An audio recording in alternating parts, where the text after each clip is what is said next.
like a boss. You see, the biggest, you see, the biggest problem why most relationships fail is because you are envisioning the wrong thing. A lot of people envision a visual ideal of their ideal relationship, but they don't really know that what really matters is the emotional ideal of their relationship. And that emotional ideal is a lot easier to notice and less deceptive than the visual ideal of the perfect marriage or perfect boyfriend. Because your emotions, you know exactly what the fuck they feel. But sometimes the visual ideal looks so good that you're willing to sacrifice the emotion. And when you follow that, you stray away from what you really want. You know, you stray away into the realm of your ego. And you're only gonna start looking for momentary satisfaction that will, in the long run, deceive you. Because one, you waste your time because it does not contribute to your long-term goal. And two, sometimes it has unintended consequences that produces more problems than good. It's the cure that becomes worse than the disease. So you gotta envision more, how do you wanna feel? You see, one of the biggest things in my dating life that really made the biggest difference is this. Is that when I envisioned my ideal relationship, I never envisioned how it looked. Even though it was, the primary vision was the emotions. How did it feel? How happy was I with that girl? Who's chasing who? Who's the one that's more depending on the other person? Like, you see, you visualize the emotional experience because it's a lot easier to know, because sometimes what you really want doesn't look like what you want.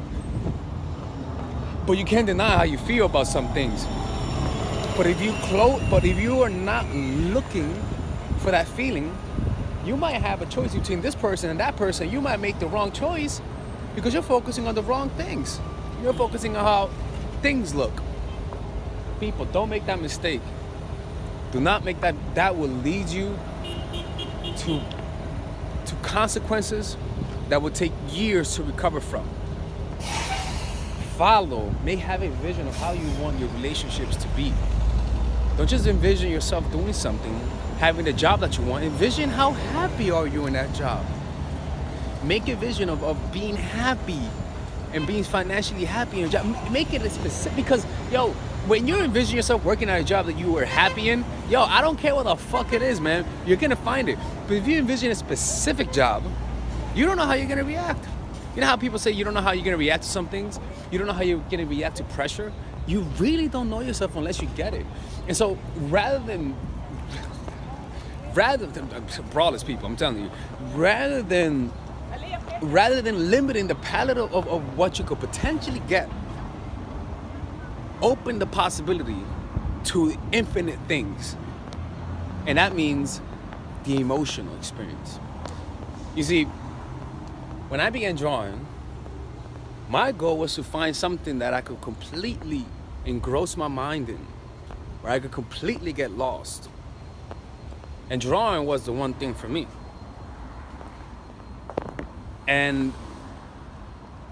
But the thing is that I wasn't looking for drawing. People, there were zero signs that I was gonna start that. There were zero signs. It began when I first started listening to when Robert Greene said that mastery was based on Leonardo da Vinci because he's the greatest master. And I was like, well, it makes sense that if I like mastery, I'm gonna love Leonardo da Vinci's biography. Man, was I fucking right. Because what I was going after was a peaceful experience. A peaceful experience that has such a peaceful experience, and also a subject that has so much depth. And also, not just depth, but also a feeling of improvement in a very visual way that I just gravitate towards it. But if I would have just limited myself to certain goals, sure, it wouldn't have felt right, but I would have forced it a little bit. But what you gotta use your inner preferences as your internal guiding system. What do you like to do most? What fascinates you most? Get in touch with your preferences, because when you're not in touch with your preferences, that means you're in touch with what other people think is good, right? And then suddenly, you're gonna do things, and as you're doing it, you're not really enjoying it. You're looking outside and say, hey, I'm enjoying it. I should be enjoying this. but I'm not enjoying it. Let me work harder at it. You see what I'm saying? You gotta look inside, man. That's that is that is the only way around it. Like you really cannot, you really can't escape that part. You know what I'm saying? Um, so yeah, visualize exactly how you want it to feel, and I'm telling you, man, it doesn't matter how it looks. It's gonna be satisfying. That's the point. Like, don't worry about how it's gonna look. Look, man, I trust my goddamn taste. All right, I don't visualize a specific girl. I trust my taste. Like, I'm not gonna fall in love with someone who I don't find attractive. I'm just gonna visualize myself being completely at peace with somebody, where we're both ourselves, where we contribute to each other's growth, right? And whatever the fuck she looks, it's okay. But if I just limit myself to a blonde with big old titties and shit, okay. But guess what? That's a limiting palette of people. You're completely eliminating a bunch of different people who you could have connected with. That's why you can't just limit yourself to one thing. Like me, I'm doing ballet. I started doing ballet because I don't know, I may like it. I'll try it out. I'm always allowing myself to taste different things. Doesn't mean you eat the whole thing, but you're tasting it and shit. You know what I'm saying? Don't just be curious about a lot of things and pay very close attention. Am I enjoying what I'm doing? Because sometimes you do something new and you have fun and you should stop doing it. For example, like, it's me in volleyball. I played volleyball once and it was incredible, man. It was incredible. And I don't know why I didn't keep doing it. It was just incredible fun. It was incredibly fun, right? But there's a lot of things that we do that we just don't follow up on. And it takes a little willpower to follow up. But when you follow up, maybe once or twice, you suddenly get hooked. You say with some people, like you meet some people who you just click with. You don't even try to click with them. You just click with them. I don't do it, but if you follow up, you'll be, maybe it doesn't work this time or that time, but when it works, you just have a friend for life, right? And that's how it is, man. Follow up on your preferences. Keep doing it. See where it leads you. Don't try to go nowhere. Just follow your preferences and bring your own individuality to it. See what I'm saying? You feel me, dog? I don't think you feel me. All right, man. This is Alex, mindfulattraction.org. Just made this video randomly. I thought you guys might like it. Peace out. All right, ladies and gentlemen, if you guys ever want to learn how to use your feminine energy to influence people, learn how to use your masculine energy to become more assertive, and also learn how to blend both energies to improve your dating life, your spiritual life, honestly, your relationship life, your family life, your career life, this is the course for you. If I had to make a course for my nieces, I have two nieces, one is 19 and one is 15. 16. Holy shit. Oh my God, he's a bad fucking uncle. He's a bad uncle. Get him. Shut up, Melissa. You should get this course, right? And this is the course that I will make for them. So, for example, watch the curriculum, right? In the first week, we're going to be showing you how to establish a strong masculine foundation without letting it hurt your feminine energy. This masculine foundation is a source of who you are, right? It's your bodyguard. Without this, whatever feminine energy you create will be destroyed by the outside, because your masculine is your shield. So we'll talk about goal setting. We'll talk about how to develop a serious attitude.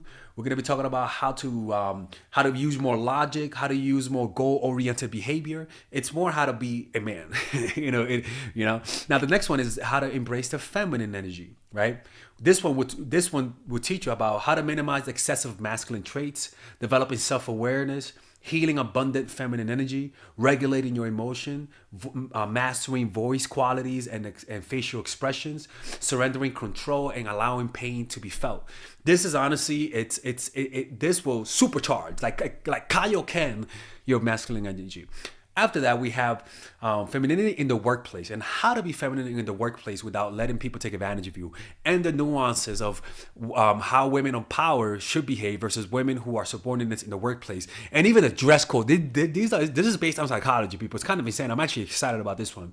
The next week, we talk about navigating the labyrinth of male and female friendship. And this, a lot of women find confusing, so we talk about that. And how to identify envious friends, how to identify the good friends, how to keep male friends, and how to keep female friends. Week 5, we talk about how to release the burden of the past and stop and destroy mental projections. This is actually really powerful. And then week 6, we talk about how to increase your observational power so that you can read people better. And we have a bunch of bonuses. The course starts at $99, and you guys can pre-order the course today at $69 before it goes out. If you're watching this, most likely I'm in the meditation retreat, so most likely I will be praying for all of you guys. And just click on the description down below of the video. Right there, you'll see it, and you can pre-order that course. It's gonna be out by the end of next month or the beginning of February of March. One of the two people, because I have a 10-day retreat to do, and I want to finish the course after the retreat, because I think the ideas are gonna be so much better. All right, man. I'll see you guys later. Pre-order, man. Oh, I'm closing the channel.